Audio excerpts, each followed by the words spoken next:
It may not be appropriate to call this Fire Emblem February anymore, since it's not actually February, but let's go with some other kind of alliteration. Welcome to March. I'm still talking about Fire Emblem. So far we've covered all the Fire Emblems that released internationally, from Fire Emblem 7 all the way up to Fire Emblem 11. But after Shadow Dragon was released, we didn't get another Fire Emblem for a really long time. Things were not looking good. Times were bleak for Fire Emblem fans. Shadow Dragon was a pretty lame entry, and for reasons probably relating to sales and the release of the Nintendo 3DS, Westerners never received a Shadow Dragon sequel, New Mystery of the Emblem. This meant that Western fans wouldn't see another Fire Emblem game for 4 years. It was a tough time to be a Fire Emblem fan. Meanwhile, over in Japan, Nintendo apparently told Hitoshi Yamagami, the producer overseeing Fire Emblem, that the next planned Fire Emblem game could very well be the last in the series if it didn't perform well. Truly, these were the darkest days of Fire Emblem. So with that in mind, Intelligent Systems went all in developing their next game, throwing in as much as they could with fear that this could be the last in the franchise. What they ended up creating would mark a new era for Fire Emblem. Westerners such as myself were especially concerned with this new game. Mostly concerned that, is it actually going to get localized and are we actually going to get to play it? But thankfully it was. So, this is Fire Emblem Awakening.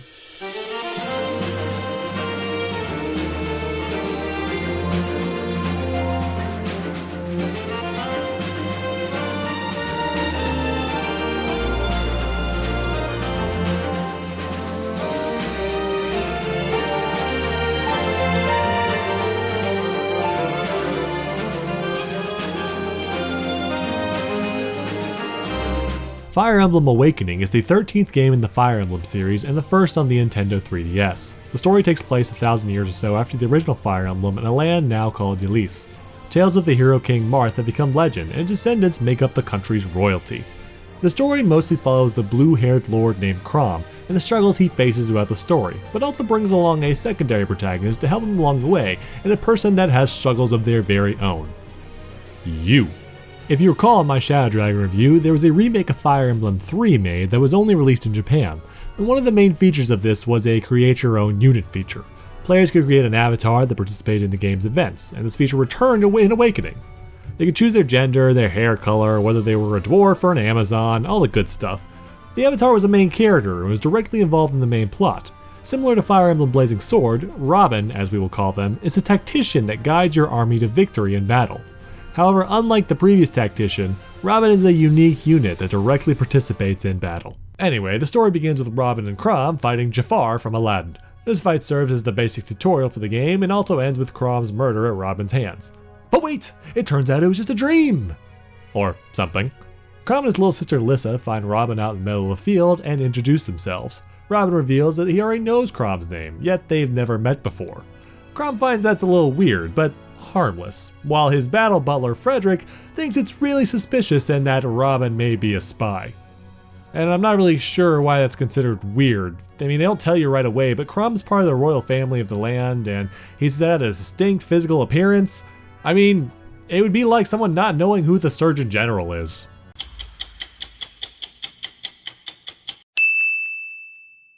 Anyway, Chrom decides to take Robin home with him and helps them retrieve their memory, but while making camp that night, a cataclysmic event occurs that opens a huge portal and spills out the cast of The Walking Dead. Another figure also appears from the portal, a man in a mask that introduced himself as Marth. Marth reveals that dark times are ahead and that Chrom and the others need to prepare themselves. From there, the plot follows Chrom and Robin as they deal with their savage neighbors Plasia, the conquering warlord of the country of Valm, and of course, fighting a giant dragon. Also, Jafar shows up again. Fire Emblem Awakening made some pretty big changes to the gameplay of Fire Emblem. The textbook Fire Emblem tropes were still present. Everything's turn-based, units fight to level up and get stronger, all that stuff. But the biggest combat feature added to the combat of Awakening was the pair-up system. Now units could pair up with each other in battle and fight together, giving each other various stat bonuses, adding additional attacks, and even shield each other from harm. The pair-up system had two ways of activating. If characters were standing next to each other on the battlefield, they would help each other out in combat. This meant they could either jump in with an extra attack on an enemy, or have the chance to guard against an enemy attack and negate all damage to the original target. The other way was for a unit to physically pair up with another unit, sharing their space and movement. These two units would now move together as a single unit, like a big anime amoeba. It would give each other stat bonuses, while also having the chance to help attack and defend in the manner described before. The pair-up system was a good way to give yourself an edge in combat, but that wasn't the only way it was useful. It was also useful in the game of love. That's right, after several games of being away, traditional supports were finally back, baby. The support system made its triumphant return in Awakening, and it was better than ever. The way that support points were built was slightly different in Awakening. In Blazing Sword and Sacred Stones, units had to stop on spaces next to each other, and this would build up relationships over time. In Path of Radiance and Radiant Dawn, units had to be deployed into battle with each other. Awakening, however, requires units to actually fight alongside each other. This meant that the fastest way to build a support was through the pair-up system. Supports worked like they did in the older games, but with one major change. In previous games, the support system would only let you have 5 support conversations per character per playthrough. This was removed in Awakening, meaning you could have as many BFFs as your little heart could want. It may not seem like much, but this alone was a huge game changer for me. I've said it so many times before, but the support system is the biggest draw to Fire Emblem for me. I love strategy RPG aspects of it too, don't get me wrong. But the appeal to me in these games was always the characters and their relationships with each other. The idea that I could have everyone support with multiple characters allowed was huge. This feature alone is probably a good reason why my Fire Emblem Awakening copy has over 250 hours logged on it. Not only that, but if you wanted to grind supports in this game, you could easily do so. Awakening makes use of an overworld map in the same way that Sacred Stones did. Awakening would allow you to summon groups of enemies that you could fight on the overworld map without having to advance the plot, allowing you to grind up character levels and support to your heart's content. The other major change to supports was how the marriage system was handled. Previous Fire Emblem games allowed certain characters to get married if they reached an A support, but this only occurred after the game and had no bearing on the story. This was changed in Awakening because of how the story was structured. One of the major plot points of the game is that children of the current generation of characters are coming back in time from the future to prevent a dragon apocalypse. That Marth character from the beginning is actually Lucina, Crom's daughter. Oh, don't even act like that's a spoiler. It's been 3 years and she's a character in Smash Bros. Now. But regardless, Lucina didn't come back alone. She was accompanied by several other characters that are offsprings of the other members of Crom's army. However, the only way they can exist in this game is if you shack their parents up. Instead of characters getting married at A rank now, a new rank was added on support conversations referred to as S rank. Characters could only S rank with one other person, because even in Fire Emblem, polygamy is frowned upon. Once 2 characters were married, you pass a certain point in the story, you take on a side mission to recruit their child. The children characters were their own mechanic altogether. For starters, all the children were tied to their mother, meaning that the women in the first generation would always have the same child. Sumia would always have Cynthia, Olivia would always have Inigo, etc, etc. However, the child's stats and skills would be determined by both of their parents. Children receive a stat boost based on the stats of their parents, and also inherit the last skill that they had equipped. Also, they always had their father's hair color, because in anime, blue hair is a dominant gene. What this meant was that you could play the second generation in several ways. You could pair up characters based on what support conversations you like, whether they be heartfelt and charming, or hilarious and awkward, or you could try and create the perfect child soldier based on 2 characters' stats and skills, and just not give a damn about the love story at all. It kinda gave everyone, both min-maxers and role players, something to enjoy. And that's probably why Awakening did so well in the market. This was a Fire Emblem that was extremely accessible. The game was very friendly to the casual market, but could still provide a lot of fun for the normal Fire Emblem crowd, especially considering that Awakening was designed as something of a hodgepodge of previous Fire Emblem games. It had an overworld map like Sacred Stones, a skill system like Intelius, the second generation of characters like in Fire Emblem 4, and not to mention a ton of nods to Marth in the original game. If this was to be the final Fire Emblem game, Intelligent Systems clearly wanted to cram in as much as they could for the finale and go out with a bang. Of course, the other reason that this game was so casual accessible was due to the literal casual mode mechanic. This was introduced, like the avatar feature, in New Mystery of the Emblem. Normally when a unit dies in Fire Emblem, they're dead forever, but with casual mode, units could merely retreat and could be used again after the battle was over. And so we come to the most controversial aspect of Fire Emblem Awakening. There's some people that just believe that casual mode shouldn't be a thing.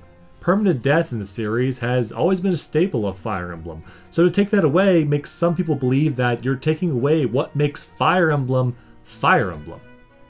Well, if you believe that, I've got good news for you. In this video, I've included a special treat, a homebrew solution, so you never have to worry about casual mode ever again. So let's get started.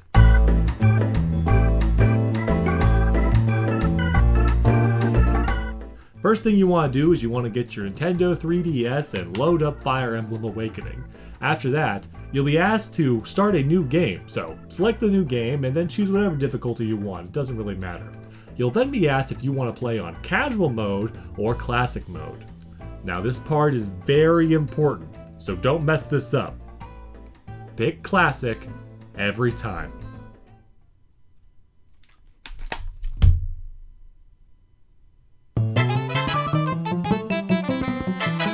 Okay, jokes aside, there are legitimate complaints about Awakening, and several of them are made by longtime Fire Emblem fans, including myself. But complaining about a purely optional feature that is no way forced on you is not one of them. It's true, I enjoy Awakening quite a bit, but I do have to agree with some things that the naysayers say about it. When comparing it to the rest of the series, there are several ways that Awakening just falls short. For starters, there's the map objectives. In any Fire Emblem game, you have to complete a specific objective to complete a chapter. In previous games, it could be a number of things, being as simple as killing all the enemies on the map to a more complex one, like capturing a specific objective within a time limit. Awakening unfortunately only had 2 objectives: kill everything or kill the boss. The game tries to add in pseudo-secondary objectives that yield rewards and are incentive for doing them, and this usually amounts to protecting an NPC from impending doom. But if you fail in this objective, you're not penalized in any way, you just kinda keep on keeping on like nothing happened. And this can even happen on chapters where you recruit your kids. If the child dies before you get to them, the game will just go on like nothing happened. Even the normal item rewards you get for doing these objectives aren't really worth it, since most of the items you'll ever need in this game can be bought on the overworld map. Another complaint is that the game is far less focused on strategy and is more about stat building, and in most situations this is unfortunately true. A large number of the maps are wide open areas where enemies can come at you from every angle. There isn't a very effective way to form choke points or utilize defensive strategies, so instead most of the time the best thing to do is just to muscle your way through it.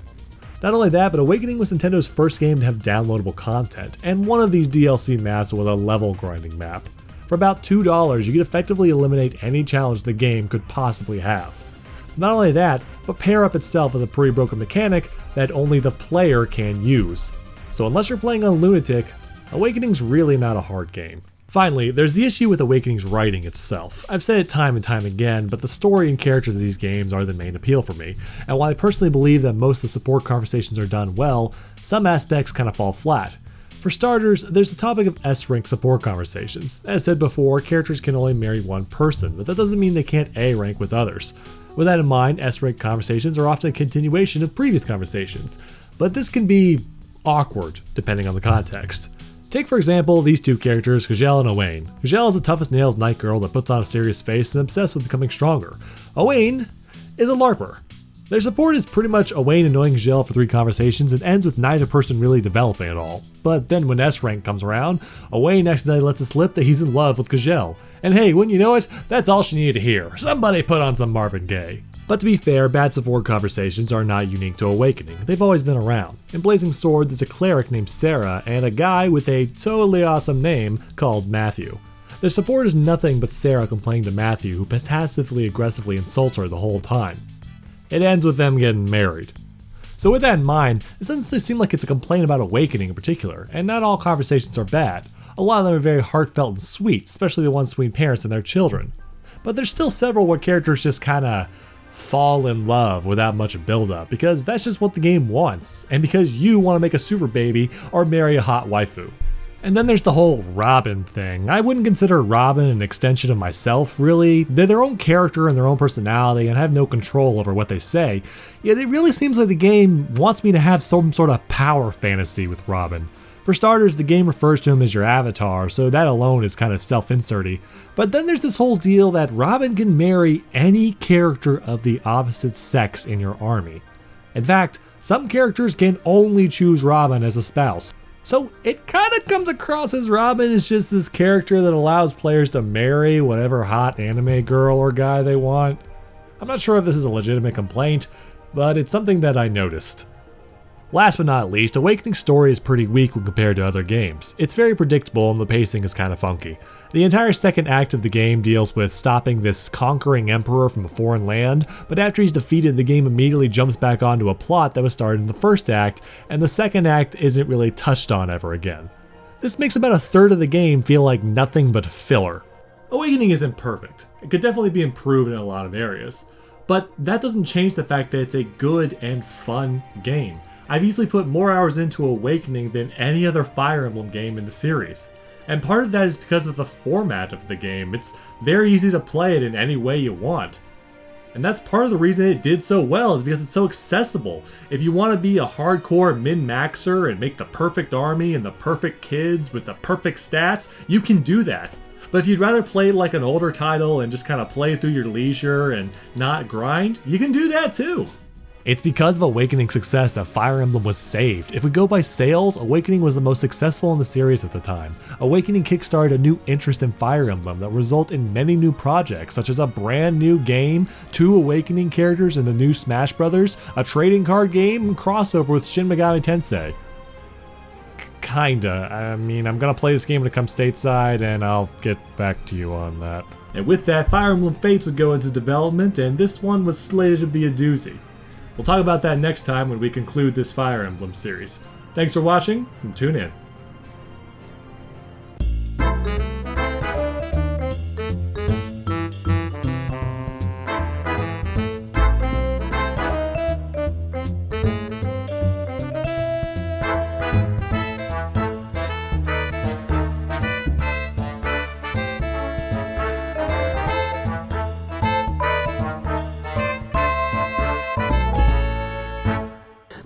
He's in the room. His axe is on fire. He killed your parents. Shoot him in the head. Shoot him in the head.